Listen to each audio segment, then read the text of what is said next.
Hello, it's Wednesday. Welcome to the warehouse. Yes, I'm still working on the dollhouse furniture from last week, but things happened in between. Now, if you're wondering who this sort of thing belonged to, I have a little clue from it. If you were to have baby daughter twins soon, you could name them Jane and June, or perhaps June and Jane, because poor June always went second in alphabetical order. That is what Mr. and Mrs. Miley of University Park did in 1920 when they had baby girls. Now, this is Jane and this is June, or this is Jane, this is June. None of the photographs are labeled, so I don't know, and they were identical twins. They also dressed identically, or at least similarly, throughout their life, which had to make it a little bit harder. Now, their father, Robert, was a grocer. That's what they say in the newspaper, but given the life that these women were able to lead, I suspect he was a very successful grocer. He had some money, because one thing, their activities are documented in the newspaper like they were socialites. And maybe Dallas was small and boring and anybody was interesting, but they know, well, like when they go to Corpus Christi for a vacation, everybody knows they're back, as if that were very impressive. So Jane and June's mama was an expert seamstress who made costumes for the Dallas Theater, so she made all their clothes, and they dressed alike or similarly their entire life. So this interesting and kind of random collection we've got of their lives includes some of their clothing.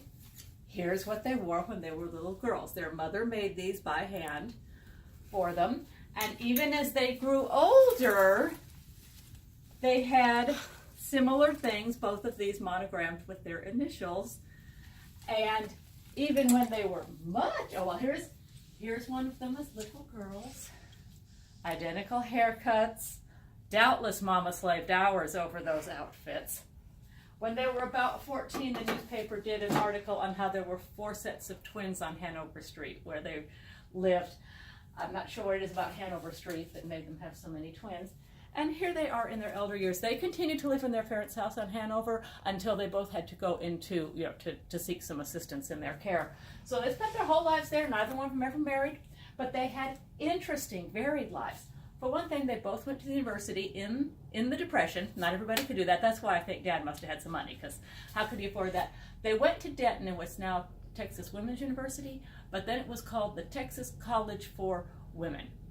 But it offered training in things that you might not think they would do. For instance, when they go on to have careers, which they will both have, and I'm going to consult the obituary so I don't get this wrong, and I certainly don't want to shortchange June, who always gets left out.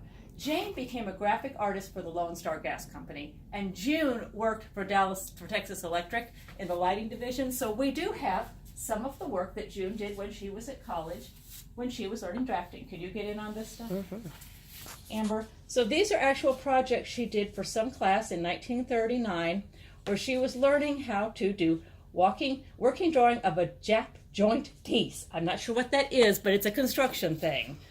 Okay, a T-slot base scale. She's learning how to design things and show what she wants them to do. And she was pretty good. She's learning how to do perspective, which is, you can do that mechanically. It's not exactly like being an artist, but it gives an excellent view of things.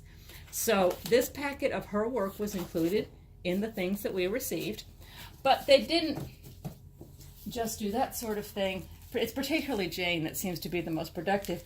Here's a little book she made. Look, it's obviously sewn by her and everything.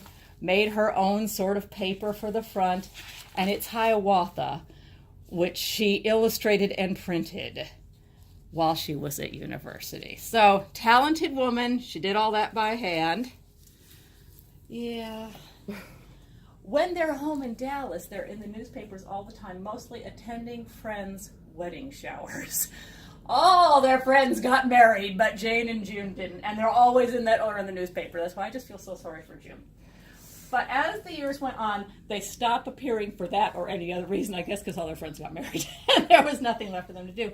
But they still liked to do interesting things. At the Dallas Children's Hospital, they did murals on the wall illustrating various children's stories to try to amuse the patients. And here's a collection of just drawings and things that they did. They were clearly skilled artists. They volunteered and volunteered. They won awards for the most volunteer hours you could have anywhere. That must be one of the drawings from the Dallas Children's Hospital. See the little children on a train. 50 weeks of work. This is where they made it into the paper for having volunteered more than anybody at, I think, Presbyterian Hospital. We don't have a full record of their life and what we've got, but we have a little bit. For instance, we got about 100 books of theirs. They saved their children's books. Not just little story ones like this, but like their spelling books. There's one on elocution, how to speak publicly and be understood. And they read some somewhat steamy women's fiction of the 40s and 50s. You just got to wonder about that. But there's a lot of those, including Forever Amber, which I hear is quite racy. And perhaps we won't talk about that here. This is a family show.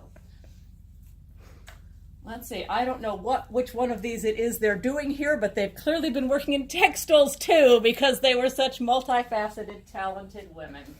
We have a few more pictures of them, pictures of their mom and dad. I don't know why the dollhouse furniture. Presumably that was one of their artistic pursuits. Perhaps it was, to entertain some children or something. We don't have a complete story about these women, but we have enough to be intrigued.